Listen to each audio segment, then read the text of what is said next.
I've, 29 male, been with my wife, 29 female, for 15 years and married for 4. A few months ago, I started a new job which left me stressed and busy along with periodic business trips.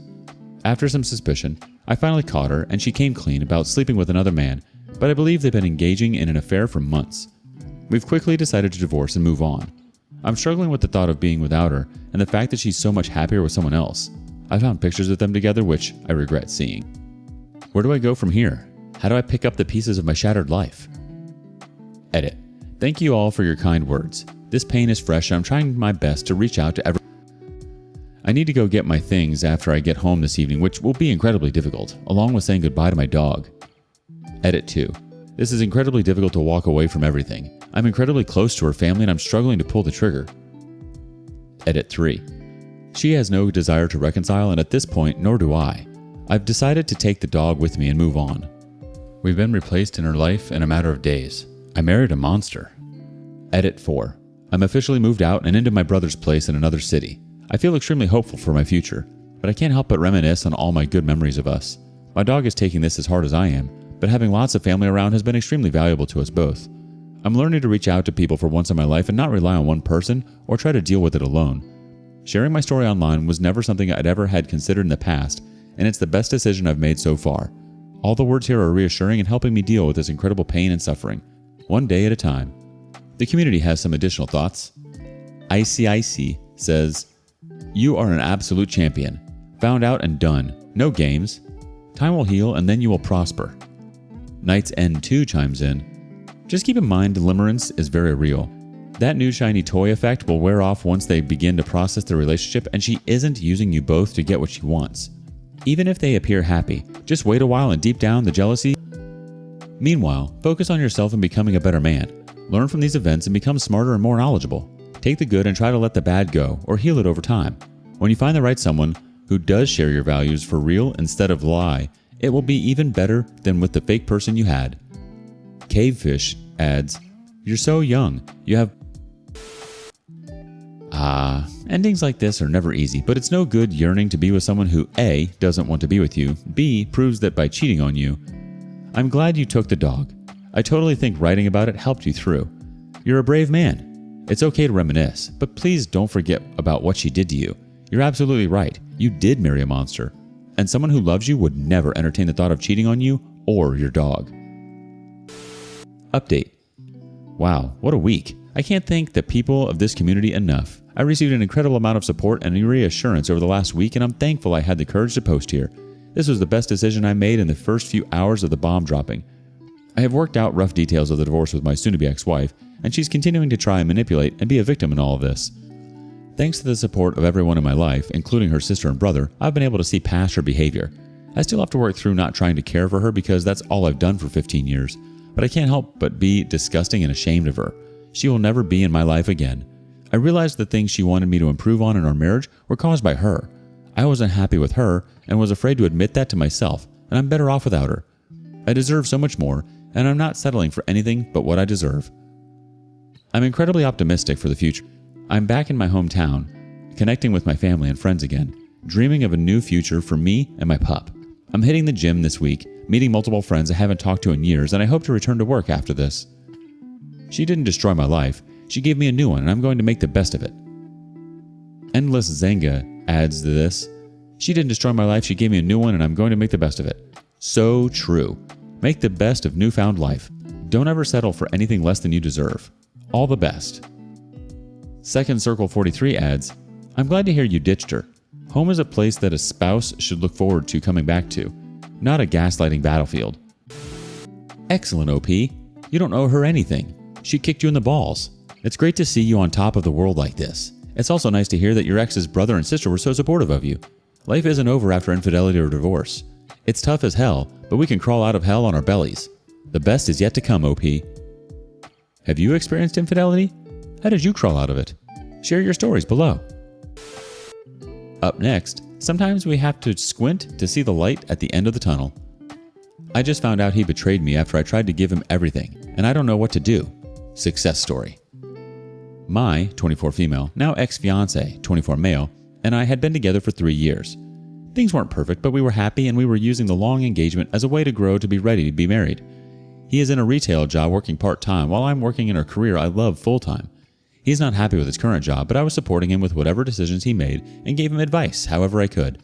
I felt like his mom at times as I tried to help him mature and learn to take care of himself, and he had come a long way. I had even made a plan for us to have his $30,000 in student loan debt paid off by 2026. I don't have any debt. Yesterday, he had a day off while I was working from home, and I noticed him feeling distant. Turned out, he sent a video of himself masturbating to a rando on Omegle, who then blackmailed him for $1,000, which he wouldn't have even saved up if it wasn't for my budgeting skills. He didn't tell me, but I found out when I demanded his phone to see what was going on. I feel so effing stupid because back in 2018, he had been sending nudes and chatting up other girls, but I gave him another chance as he explained it as a failing of his maturity. He keeps talking about how he's going to get into therapy and work on himself so we can try again, and it hurts because I so desperately want him. Even though he wasn't where I am with his career, he was the first person to take care of me emotionally, and we were so compatible. I felt I could just be myself with him. We've built up a life together where we are living 1,000 miles away from home, living together with our 3 pets. Now I have next to no support system, and I feel completely broken. I want to just take him back and take this as a sign that there are things we need to work on together. However, I told my mother what happened, knowing that would nuke pretty much any chance we had of getting together, as she loathes cheaters. I just don't know where to go from here. The light I had seen at the end of the tunnel is completely gone, and I feel I will never find love as I do not deserve it. I struggle with depression and anxiety. I have extreme low self-worth, but he was my rock, and now I just feel like I'm drowning. Our first reaction from the community comes from groundbreaking Bet 281. It's not a failing of his maturity. It's a failing of respect. Even 8-year-olds know the difference between right and wrong, so it was a choice he made because he didn't think he would be caught. And then he did it again. And then he, like a moron, paid them $1,000 as blackmail. What was his plans the next time they blackmailed him? This man is going to ruin you. You're too young to stay with this. And he might have been the first person to support you emotionally, but that doesn't mean he's the only one that ever will. Let's be real. It's not our jobs to baby our partners. I'm thinking since he wasn't happy with himself, he turned to infidelity looking to stroke his ego. This isn't an excuse at all. Clearly he never matured even after the first incident. Shocker. Not. Please do not consider taking him back because if he didn't change the first time, things aren't going to miraculously change now. The light at the end of the tunnel isn't gone. You just have to keep walking through the darkness a bit. Update. Over a year past D-Day and I have completely turned my life around. Update. Over a year ago, I posted on here when my then fiance of 3 years cheated on me and I was completely heartbroken. I had decided to let that event be the catalyst of me completely changing my life. Unfortunately, I couldn't kick him out of the townhouse we lived in together because we were both on the lease, so I had to continue living with him for 11 months. But I'm glad he got to see firsthand how much better off I was without him. Shortly after the breakup, I decided to try some dating apps to help boost my self-esteem. Having 100 plus likes and dozens of messages certainly helped with that. Of course, I was upfront to everyone I talked to that I wasn't ready for a relationship because of the event, and they were all super understanding and willing to help me have some fun. Through that, I actually met my current boyfriend, who was more than willing to wait however long it took for me to be ready because he knew I was special. I have never had anyone been so sweet and kind to me as he has been. He brought me flowers the day after our first date, frequently cooks me dinner, compliments me, and I am the happiest relationship-wise that I have ever been. A few months after D-Day, I got a new job making 1.5 times what I had before, and it is completely remote, giving me free range to decide where I wanted to live once the lease was up. I decided to move an hour south to be closer to my sister and closer to my new boyfriend's family. I originally planned to find a new house to rent, but realized it would actually be more cost-effective to buy my own house, so at 25, I became a homeowner all by myself. Meanwhile, my ex waited until a month before the lease was up to try to find somewhere to live when I turned down his request to continue living with me. He met a girl, and a few weeks later moved in with her, and a few months later, they are engaged, so he hasn't really learned his lesson yet about being a leech. He tried to take one of the cats with him and my dog's ashes, but I shot that down and have all my fur babies with me. But I am the happiest I have ever been in my entire life and just wanted to share. The community responds. Live Maze 6410 says, "Way to go! Love success stories." Rad to the Bone 22 adds, "Haha, he tried to get you to continue living with him? Then he moved in with the first girl he dated and proposed to her within a couple of months? Wow, did you dodge a troubled individual." I'm so glad to hear you are a homeowner. That is a very big deal. Congrats. I'm also very glad that you have your fur babies. They are the best. Best of luck with your new relationship, and thank you for sharing your story of resilience. Amazing, OP. Congratulations on becoming a homeowner at such a young age. And you did that all by yourself. It's even better that he got to see all of this happen while he was still living with you.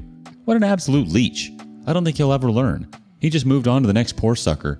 I'm glad you didn't take him back. You ended up seeing the light and it was a beautiful thing. Go live a beautiful life. Do you have a similar story? Share your success story below. And lastly, life's too short to be waiting around. How long did it take for you to realize they would never change? It's taken me 4 months to realize that no matter what it is, big or small, he won't ever stop lying to me. Whether he's lying about caring or anything to do with our relationship, or literally the smallest thing like a household chore, he just doesn't stop lying for self-preservation. The community has some thoughts. Counting days 0815 kicks us off. Well, I'm 7 months in and my wife sent me an email. How are we doing? How are the kids? How the company and employees are, etc. I just messaged back, as long as you can't be honest, I don't need any contact to you. I've told you if you want to talk, I'll listen, but all what remains is work for lawyers. Liars stay liars. I've heard so much crap now, I'm just sick of it. Veronica Sawyer's Red Dead says, when I caught him having an affair in our home with our 11-year-old daughter's best friend's mother, who was my friend and also a neighbor. And it was a relief, it was over. I'd done the best I could to keep the family together. I booted him out of the house. I was set free from the tethering of a one-sided commitment. He was set free to be who he truly is. I didn't have to live with his betrayal anymore and what he's done over all these years. I didn't have to worry that he wasn't cheating on me anymore and finally got to rest peacefully at night. I didn't have to walk on eggshells anymore, worried that any sort of perceived infraction on my part would result in punitive betrayal by him. I didn't have to pretend anymore that we were a functional family unit, nor that I was in a healthy marriage to people who didn't know the reality of the situation. I didn't have to wake up every morning and take my daily dose of reconciliation that was poisoning my spirit. I knew for sure that I'd never ever be tempted to take him back or be susceptible to his love bombing. I knew he'd crossed into the point of no return, that it was over, my life was now my own, that it wasn't my fault the marriage couldn't be mended, and that he was exactly who I was afraid he was, and worse to me than I could imagine anyone ever being after I tried to love them wholeheartedly, forgiven with earnest and with my best intentions, and that I owed him absolutely nothing of myself anymore. Breaking barriers adds too. This is a primary reason why I recently broke up with my fiance, along with lack of accountability. I'm not sure if the lack of accepting fault and apologizing was because she didn't care or if it was because she felt tremendous guilt internally already, and by accepting fault, it would just make her feelings much worse. I never really needed the apology for my sake. I just wanted to know she understood what she did was wrong, why it's wrong, and how to fix it. I needed to see that there was meaning behind every love. Her lack of showing such emotion drove me away, and I became resentful of the fact that it felt like I was the only one moving the relationship forward. No One You Need to Know 12 adds this. I think it was about a year in. I'd already made him move out. We still have a family relationship, but he would prefer that we return to our marriage. He has changed in a lot of ways. There is almost no abusive behavior toward me or our kids now. He doesn't belittle me anymore. He is more helpful in household chores when he's over. He even cooks dinner. I could probably count on one hand the amount of times he's cooked in our 16-year marriage up to discovery. There are things that won't change though. Some of them I don't think are necessarily his fault though. It doesn't mean I have to like it. He has this tendency to use the word nice when telling me how I look. Or it's a word he uses constantly with me. I hate it. I can go through all of this trouble to doll myself up and I get, "You look nice." Thanks.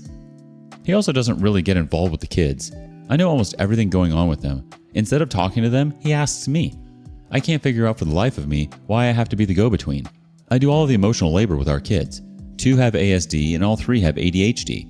2 of them have various learning disabilities while 1 has significant enough needs that require a specialized program. He has no interest in participating in any of that. For years, he fought me on our kids' diagnosis because he claimed I was projecting my profession, special needs educator, onto our kids. Nope, all of them formally diagnosed by a licensed and reputable psychologist. I'm supporting the kids fully on my own. He will throw me a few bucks here and there, but if he needs to do something, that's where his money goes. He contributed nothing to our eldest's uni fees, or fees for our other 2 kids, or their specialized treatment, or anything really. He's really great at giving them presents though. Okay, that turned into a rant. I think I'm approaching the end of the line in this weird arrangement we have going on. I think it's about time to call it quits. Thanks for reading if you did. That helped. It takes as long as it does to start loving yourself. As soon as you start to show yourself love and respect, you really see things for what they are. People rarely change. It's like watching the sky for a shooting star. Instead of spending all that time and energy into waiting around for people to change or mature, put that energy into yourself. Put yourself first. We'll die from old age before the people who hurt us change and learn to grow from their mistakes. We might as well flourish in that time. What are your thoughts? And thank you for joining us today. Like and subscribe and hit that notification bell so you don't miss out on our next video. We'd hate for you to miss it. If you want to listen to more stories from me, check out our lounge where I feature a larger variety of non-cheating related stories. See you there.